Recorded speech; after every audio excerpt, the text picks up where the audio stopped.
Maybe that's why she has resting bitch face all the time. I don't know.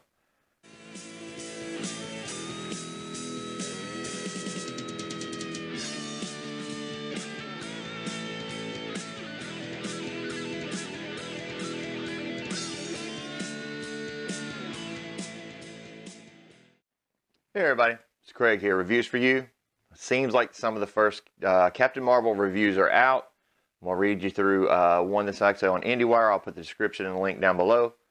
This is Captain Marvel Review, a massively disappointing introduction to Carol Danvers. Brie Larson has all the right stuff, but she can't save this generic Avengers prequel from being among the most disappointing Marvel movies. Wow. Okay, yeah, we didn't see this one coming, but I'm going to go on with the article here. This one is actually from, oh, I'm sorry, it's from a white male. Maybe that's why. But, you know, he is a critic. So, for a film that's almost completely incoherent for most of its first act and seldom finds its footing after that, Captain Marvel is rather clear about its one big idea. Jude Law, playing an alien military commander named Jan Rog, mansplains it to his promising female protege as they spar during the opening scene. There's nothing more dangerous to a warrior than emotion. Maybe that's why she has resting bitch face all the time. I don't know. So he barks at Brie Larson. You have to let go of the part of your past that makes you vulnerable. So he's Morpheus and she's Neo. And this is that dojo fight from the Matrix. If it were less visceral and more explicitly gendered. But Captain Marvel, despite expectations and appearances, is not a groundbreaking science fiction saga from the 1990s. On the contrary, it's the 21st installment of the 21st century's most popular mega franchise, and somehow the first to center on a heroine, a fact that makes the film's arrival a sadly overdue cause for celebration, like a kid blowing out their birthday candles on the 21st try. The context behind Jan Rog's, oh God, axioms couldn't be clearer, nor the message more pointed. Women are always being told that they're too emotional to lead. But Vere's, her name, convoluted journey will lead her to see the emotions can be a superpower unto themselves, and that her vulnerability is also her greatest strength. If only Vere's movie didn't treat the sentiment like a self-fulfilling prophecy, if only it earned the beautiful idea that it lays out at the start.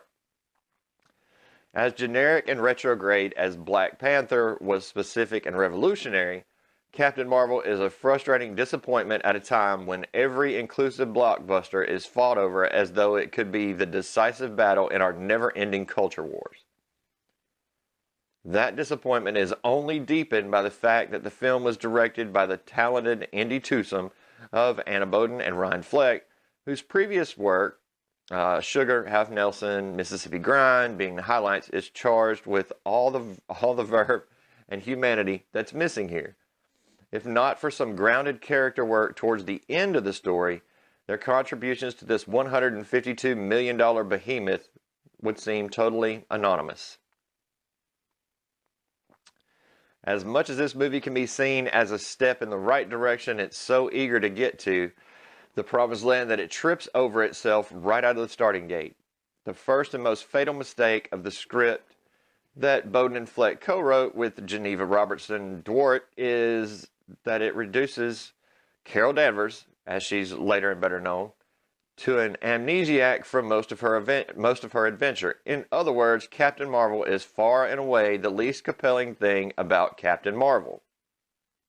Her journey begins on the futuristic planet of Hala, where Carol lives alongside a humanoid species called the Kree, and fights as a member of their elite military star force. Their mission is to eliminate a race of shape-shifting aliens known as the Skrulls. who can imitate any life form they see. So far, so Star Trek. Carol's contributions to this task are obvious. She can shoot laser fire out of her hands, but her control over them is not. A Kree technology called the Supreme Intelligence, naturally embodied by Annette Bening, had some kind of hand in bestowing these gifts, and it monitors the warriors via a patch in her neck.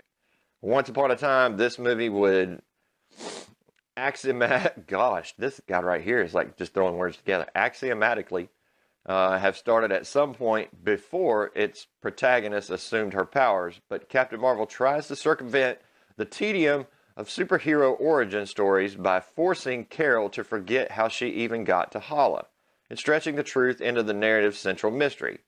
The result is an origin story that desperately tries to disguise the fact that it's an origin story, and unlike the Skrulls, the illusion is never the least bit convincing. Wow. This is not good. This isn't the first time a Marvel protagonist has spent an entire movie trying to figure out the basics of who they are, but at least Star-Lord was given some additive character business to fill in the gaps. Miss Danvers has no such luck, and Larson, an Oscar winner whose natural protectiveness is poorly served by such a self-satisfied character, has little to do beyond mug for the camera and spout third-rate one-liners to any of the men who get in her way. Larson is far too eager to play her own action figure, and that proud approach doesn't leave Carol anywhere to go once her memories inevitably return. So she settles for quips and second-hand glimpses into whatever life she used to live. There's an emotional core in there somewhere, but the movie doesn't find it. Not since Edward Norton's Hulk has the MCU offered such a two-dimensional title hero. Compared to Danvers, Mark Ruffalo's Hulk might as well be this Jewish. Jesus, this is brutal. Wow. It's a good thing that the Skrulls are more than meets the eye, because their leaders, Talos, is asked to shoulder most of the film's emotional burden. Given the best performance in a movie that relies on its excellent cast to compensate for its empty characters, the ever-reliable Ben Mendelsohn elevates Talos into a genuine menace. First in his reptilian form, and then as a Ben Mendelsohn-looking body snatcher once Carol escapes from his clutches and crash lands into Los Angeles circa 1995. Yes, before Marvel fans reach the end of their year-long wait to see how the end of Infinity War is meaninglessly undone, they're going to have to sit through a prequel. Somehow, the abundant fan service that entails is less painful than the winking 90s nostalgia that comes with it. Alta Vista, Radio Shack, a scene where Benning dances to Nirvana, a climatic needle drop that's too cringeworthy to spoil here. It's as lazy as superficial as you might expect from a movie that was teed up by a two-way beeper.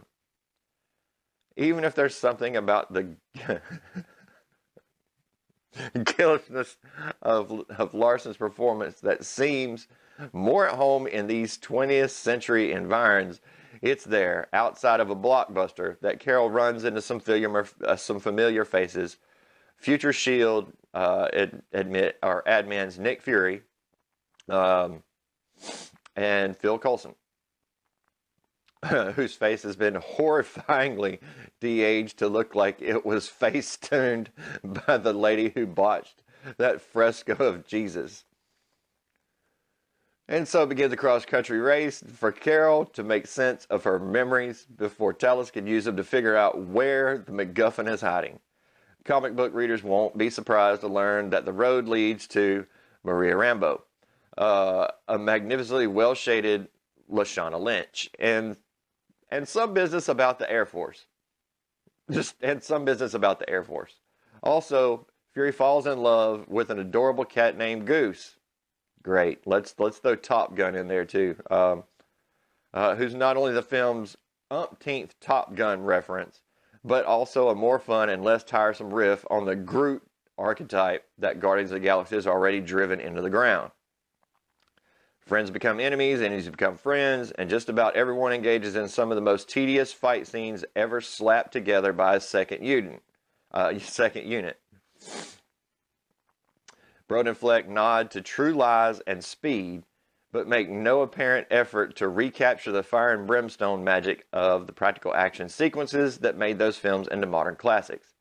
Nothing here is as plastic as the subway fight at the end of Black Panther. That's only because Bolden and Fleck lack that degree of ambition. Other tech elements draw a similarly dire contrast, with Pinar Toprak's forgettable music underscoring just how much Ludwig Göransson brought to Ryan Coogler's culture-shaking juggernaut. The film's busy third act would be a mess if not for its deep bench of supporting characters who connect to each other in a number of warmth and wonderful ways to make Carol seem more effective as a conduit than she is as a captain. But for better or worse, this is her story, and she is eventually put in a position to reclaim her agency and disprove the shaky truisms of her alien sensei. Despite never being vulnerable, Carol learns that her vulnerability is not a weakness. Despite never being weak, Carol learns that she doesn't need permission to be strong. Despite never being unique, Carol learns that she's just another Avenger. Beyond the inferences to its opening scene and a handful of cheeky moments sprinkled throughout, one of the villains basically stands over Carol and demands that she debate him. Captain Marvel doesn't foreground its gender politics. Unlike Wonder Woman, the film offers few plot-specific reasons to call attention to who she is under the spandex. That's a blessing and a curse in a familiar story that leaves you desperate to see Carol offer the movie, its genre, and her impressionably young fan base something more than a cosmic overhaul.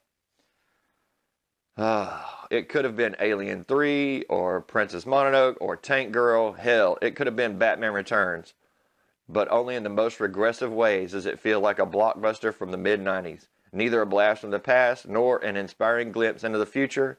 At the end of the day, it's just another Marvel movie, and not a particularly good one at that. He gave it a grade of a C-. Wow. Well, there you have it. I mean, that's from an actual film critic, going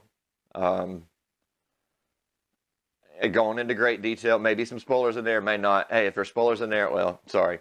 I'm Craig. Reviews for you. Remember to like, subscribe. Lick that like button. The more interaction we get, the more the videos are shared, and the more our community learns the truth. So, that being said, I'm Craig. Reviews for you. Leave a comment down below. Did this review meet your expectation or not? See you on the next video.